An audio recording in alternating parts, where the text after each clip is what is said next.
ಕ್ಷಮಿಸು ಅಗ್ರಜ.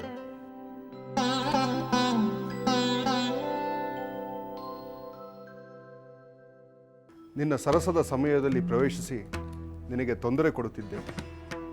ಆದರೆ ತುರ್ತಾದ ವಿಚಾರವಾದ್ದರಿಂದ ನಿನ್ನೊಡನೆ ಮಾತನಾಡದೆ ಬೇರೆ ಮಾರ್ಗ ಇರಲಿಲ್ಲ. ಪರವಾಗಿಲ್ಲ, ನನಗೇನೂ ಬೇಸರವಿಲ್ಲ. ಸೋದರನಿಗಾಗಿ ಕೆಲವು ಕ್ಷಣಗಳ ಸರಸವನ್ನು ಈ ರಾವಣ ಬಿಟ್ಟುಕೊಡಬಲ್ಲ. ಕುಳಿತುಕೋ.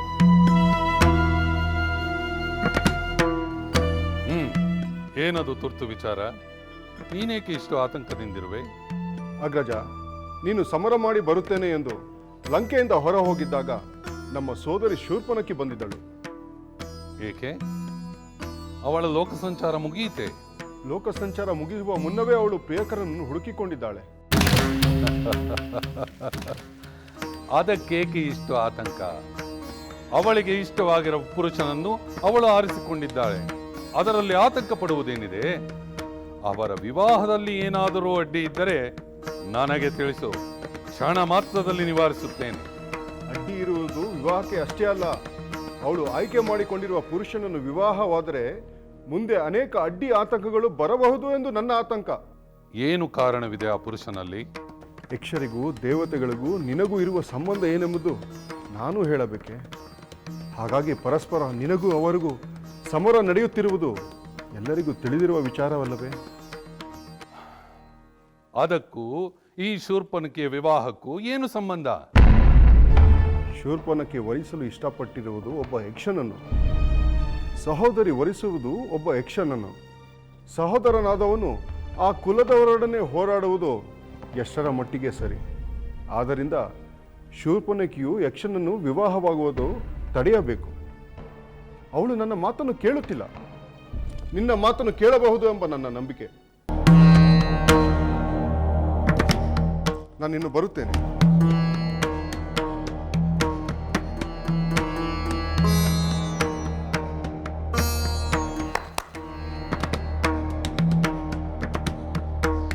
ಆ ಸುಂದರಿಯರನ್ನು ಬರ ಹೇಳು. ಆಗಲಿ ಪ್ರಭು.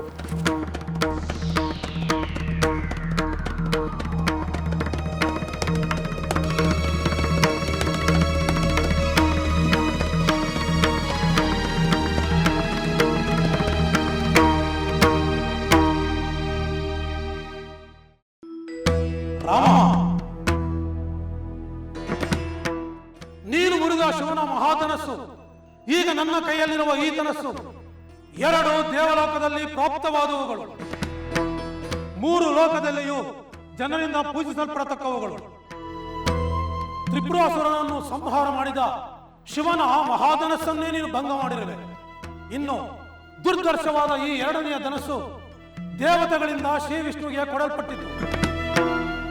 ರಾಘವ, ಈ ಮಹಾವೈಷ್ಣವ ಧನಸ್ಸು ಶಿವಧನಸ್ಸಿಗೆ ಸಮನಾದ ಬಲವುಳ್ಳದಾಗಿದೆ. ಪಿತೃ ಪಿತಾಮಹರಿಂದ ಪ್ರಾಪ್ತವಾಗಿರುವ ಉತ್ತಮೋತ್ತಮವಾದ ಈ ಮಹಾವೈಷ್ಣವ ಧನಸ್ಸನ್ನು ನೀನು ಕ್ಷಾತ್ರ ಧರ್ಮವನ್ನು ಗೌರವಿಸಿ ಪರಿಗ್ರಹಿಸು. ಕಾಕುಸ್ಥ, ನೀನು ನಿಶ್ಚಯವಾಗಿಯೂ ಶಕ್ತನೇ ಆಗಿರುವುದಾದರೆ ಶತ್ರುಗಳ ಪಟ್ಟಣವನ್ನು ಜಯಿಸಲು ಸಮರ್ಥವಾದ ಬಾಣವನ್ನು ಹೂಡು. ಹಾಗೇನಾದರೂ ಶರಸಂಧಾನ ಮಾಡಿದ್ದೇ ಆದರೆ ಆ ನಂತರ ನಾನು ನಿನ್ನೊಡನೆ ದ್ವಂದ್ವ ಯುದ್ಧವನ್ನು ಮಾಡುತ್ತೇನೆ.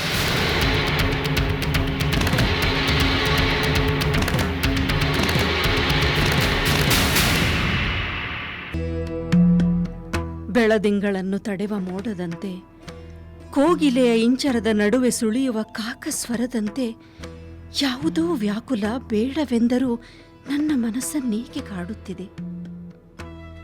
ಶುಭ ಸಾಗರವನ್ನು ಯಾವ ಅಶುಭದ ಹೊಳೆ ಸಮೀಪಿಸುತ್ತಿದೆ.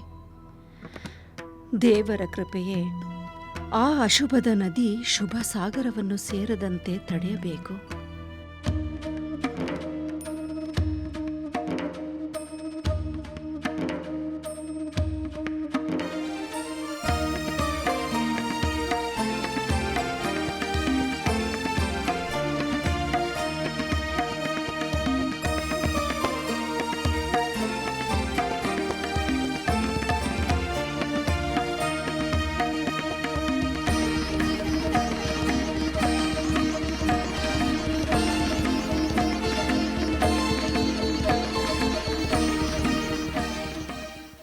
ಸೀತೆ,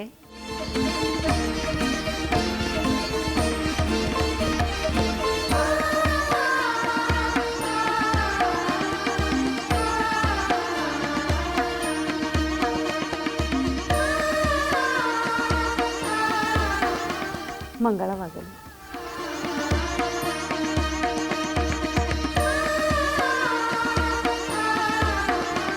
ಸೀತೆ, ನಿನ್ನ ಪ್ರಾರ್ಥನೆ ಖಂಡಿತ ಫಲಿಸುತ್ತದೆ.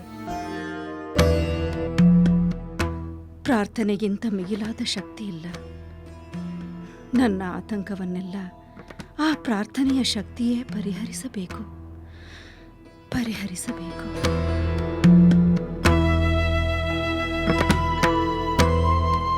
ಕಾಕುಸ್ತ, ನೀನು ನಿಶ್ಚಯವಾಗಿಯೂ ಶಕ್ತನಾಗಿರುವುದಾದರೆ ಶತ್ರುಗಳ ಪಟ್ಟಣವನ್ನು ಜಯಿಸಲು ಸಮರ್ಥವಾದ ಬಾಣವನ್ನು ಹೂಡು. ಹಾಗೇನಾದರೂ ಶರಸಂಧಾನ ಮಾಡಿದ್ದೇ ಆದರೆ ಆ ನಂತರ ನಾನು ನಿನ್ನೊಡನೆ ದ್ವಂದ್ವ ಯುದ್ಧವನ್ನು ಮಾಡುತ್ತೇನೆ.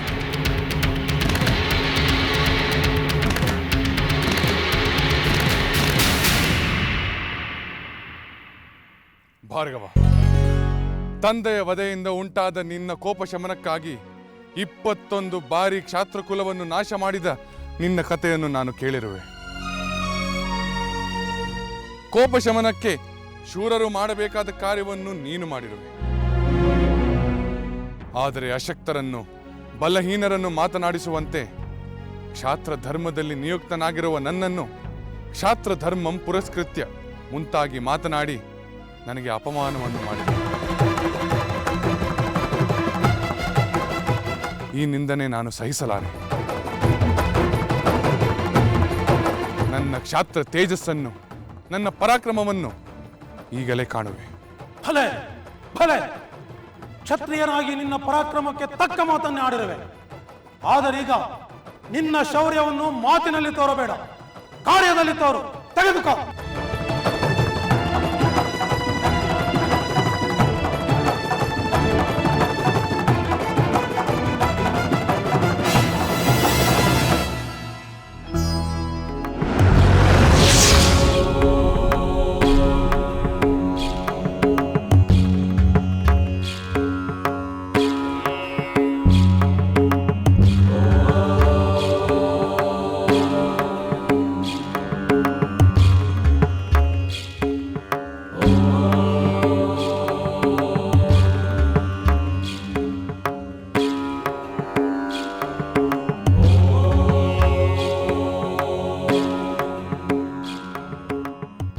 ಭಾರ್ಗವ, ನೀನು ಹೇಳಿದಂತೆಯೇ ಈ ವೈಷ್ಣವ ಧನುಸ್ಸಿಗೆ ಬಾಣವನ್ನು ಹೂಡಿ ಇದನ್ನು ಪ್ರಯೋಗಿಸುವೆ. ಆದರೆ ಅದಕ್ಕಿಂತ ಮುಂಚಿತವಾಗಿ ನನ್ನ ಪ್ರಶ್ನೆಗೆ ನೀನು ಉತ್ತರಿಸಲೇಬೇಕು. ನೀನು ಒಬ್ಬ ಬ್ರಾಹ್ಮಣನಾಗಿರುವೆ. ಅಷ್ಟೇ ಅಲ್ಲದೆ ನಮ್ಮ ಗುರುಗಳಾದ ವಿಶ್ವಾಮಿತ್ರರ ಭಗಿನಿಯಾದ ಸತ್ಯವತಿಯ ಪೌತ್ರನಾಗಿರುವೆ. ಇವೆರಡು ಕಾರಣಗಳಿಂದಾಗಿ ನೀನು ನನಗೆ ಪೂಜ್ಯನಾಗಿರುವೆ. ಆದುದರಿಂದ ಪ್ರಾಣವನ್ನೇ ತೆಗೆಯುವ ಸಾಮರ್ಥ್ಯವುಳ್ಳ ಈ ಬಾಣವನ್ನು ನಿನ್ನ ಮೇಲೆ ಪ್ರಯೋಗಿಸಲು ನನಗೆ ಇಷ್ಟವಿಲ್ಲ. ಆದರೆ ಒಮ್ಮೆ ಬಿಲ್ಲಿಗೆ ಬಾಣವನ್ನು ಹೂಡಿದರೆ ಇದನ್ನು ಕೆಳಗೆ ಇಳಿಸುವುದು ಅಸಾಧ್ಯ. ನಿನ್ನ ತಪೋಬಲದಿಂದ ಸಾಧಿಸಿರುವ ಎಲ್ಲಿಯಾದರೂ ಕ್ಷಣ ಮಾತ್ರದಲ್ಲಿ ಹೋಗುವ ನಿನ್ನ ಶಕ್ತಿಯನ್ನು ನಾನು ನಾಶ ಮಾಡುತ್ತೇನೆ, ಅಥವಾ ಅಪ್ರತಿಮವಾದ ಲೋಕವನ್ನು ಪಡೆಯಲು ಸಾಧಕವಾದ ನಿನ್ನ ತಪಫಲವನ್ನು ನಾನು ವಿನಾಶಗೊಳಿಸುತ್ತೇನೆ. ಇವೆರಡರಲ್ಲಿ ಯಾವುದನ್ನು ಉಳಿಸಿಕೊಳ್ಳಬೇಕು ಎಂಬುದನ್ನು ನೀನು ನಿರ್ಧರಿಸಿ ನನಗೆ ಕೂಡಲೇ ತಿಳಿಸು. ಆದರೆ ದಿವ್ಯವಾದ ಶತ್ರುಗಳ ದರ್ಪ ಧ್ವಂಸಕವಾದ ವೈಷ್ಣವ ಧನುಸ್ಸಿನಿಂದ ತೆರಳುವ ಈ ಬಾಣವು ಗುರಿಯನ್ನು ಭೇದಿಸದೆ ಕೆಳಗೆ ವ್ಯರ್ಥವಾಗಿ ಬೀಳಲಾರದು. ರಾಮಚಂದ್ರ, ಮಹಾವೀರ, ನೀನು ಈ ವೈಷ್ಣವ ಧನಸ್ಸನ್ನು ಎದೆಯೇರಿಸಿ ನೀನೇ ವಿಷ್ಣು ಸ್ವರೂಪ ಎಂದು ತೋರಿಸಿದೆ.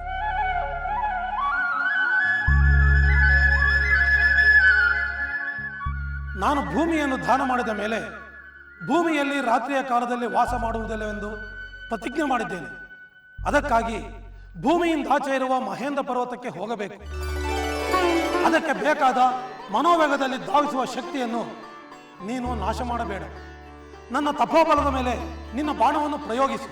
ಈ ವೈಷ್ಣವ ಧನಸ್ಸಿನಲ್ಲಿ ಬಾಣ ಪ್ರಯೋಗ ಮಾಡಿದ ನಿನ್ನನ್ನು ಜನ್ಮ ಮೃತ್ಯು ಜರಾರಹಿತನೆಂದು ಸುರೇಶ್ವರಾದ ಶ್ರೀ ವಿಷ್ಣು ಎಂದು ತಿಳಿಯುತ್ತೇನೆ. ಕೂಡಲೇ ನನ್ನ ಪುಣ್ಯ ರಾಶಿಯ ಮೇಲೆ ನಿನ್ನ ಬಾಣವನ್ನು ಪ್ರಯೋಗಿಸು. ಕ್ಷಣಾರ್ಧದಲ್ಲಿ ನಾನು ಭೂಮಿಯಿಂದ ಆಚೆ ಇರುವ ಮಹೇಂದ್ರ ಪರ್ವತಕ್ಕೆ ಹೋಗುತ್ತೇನೆ.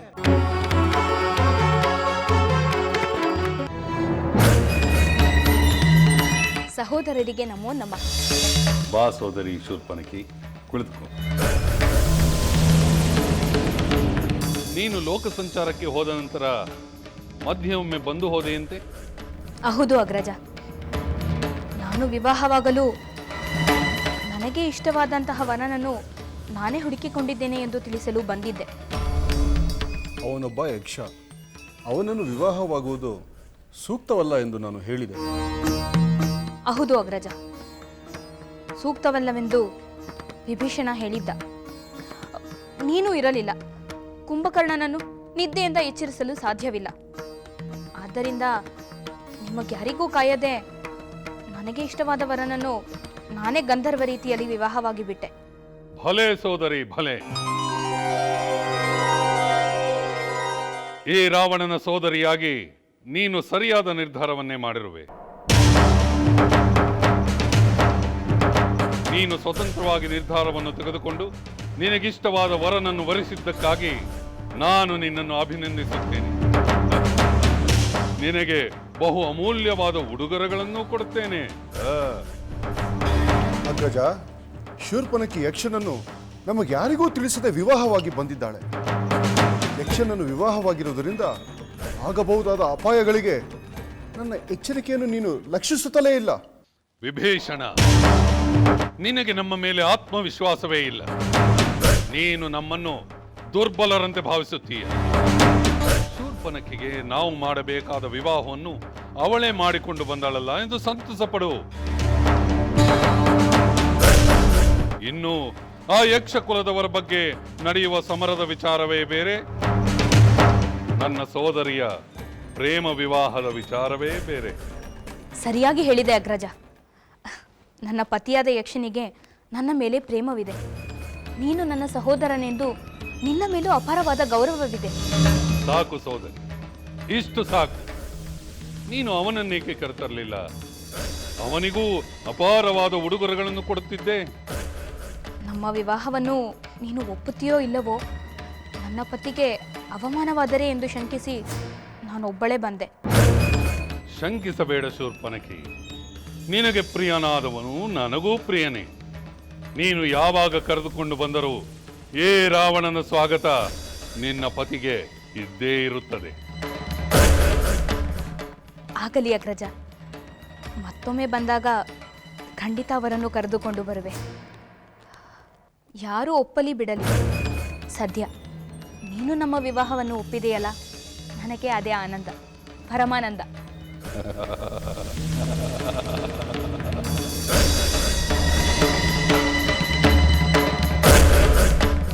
ಈ ವೈಷ್ಣವ ಧನಸ್ಸಿನಲ್ಲಿ ಬಾಣ ಪ್ರಯೋಗ ಮಾಡಿದ ನಿನ್ನನ್ನು ಜನ್ಮ ಮೃತ್ಯು ಜರಾರಹಿತನೆಂದು ಸುರೇಶ್ವರಾದ ಶ್ರೀ ವಿಷ್ಣು ಎಂದು ತಿಳಿಯುತ್ತೇನೆ.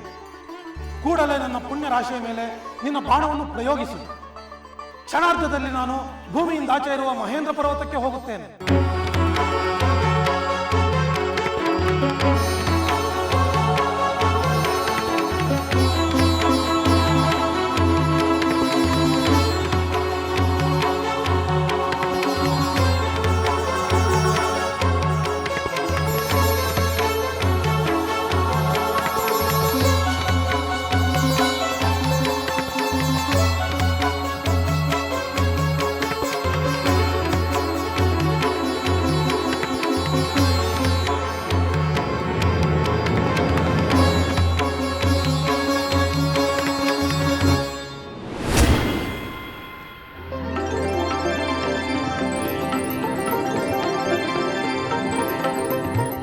ದಾಶರಥಿ ಪುತ್ರ, ನೀನು ಅಜೇಯ.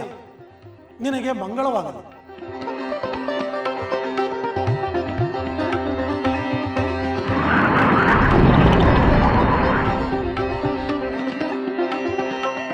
ದಶರಥ ಪುತ್ರ ರಾಮನಿಗೆ, ದಶರಥ ಪುತ್ರ ರಾಮನಿಗೆ, ದಶರಥ ಪುತ್ರ ರಾಮನಿಗೆ, ದಶರಥ ಪುತ್ರ ರಾಮನಿಗೆ, ದಶರಥ ಪುತ್ರ ರಾಮನಿಗೆ, ದಶರಥ ಪುತ್ರ ರಾಮನಿಗೆ. ರಾಮಚಂದ್ರ, ಪರಶುರಾಮನಿಂದ ಆಗುತ್ತಿದ್ದ ಆತಂಕವನ್ನು ನೀನು ಶಾಶ್ವತವಾಗಿ ಪರಿಹಾರ ಮಾಡಿದೆ. ಈಗ ನಿನ್ನ ತಂದೆಯವರನ್ನು ಎಚ್ಚರಗೊಳಿಸಿ.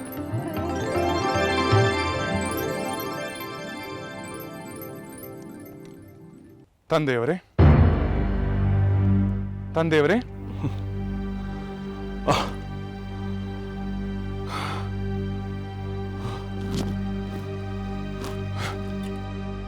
ರಾಮಚಂದ್ರ, ಪರಶುರಾಮನಲ್ಲಿ ನೀನವರೊಡನೆ ತೊಂದರೆ ಯುದ್ಧವನ್ನು ಮಾಡಲಿಲ್ಲವೇ? ಇಲ್ಲ ತಂದೆ. ಆತನು ಕೊಟ್ಟ ವೈಷ್ಣವ ಧನಸ್ಸಿನಿಂದಲೇ ಆತನ ತಪಶಕ್ತಿ ಎಲ್ಲವೂ ಕಳೆದು ಬಿಟ್ಟೆ.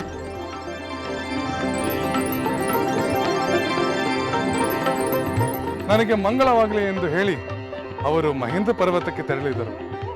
ಈಗ ನಾವು ನಿಶ್ಚಿಂತೆಯಾಗಿ ಅಯೋಧ್ಯೆಗೆ ತೆರಳಬಹುದು. ಆಹಾ,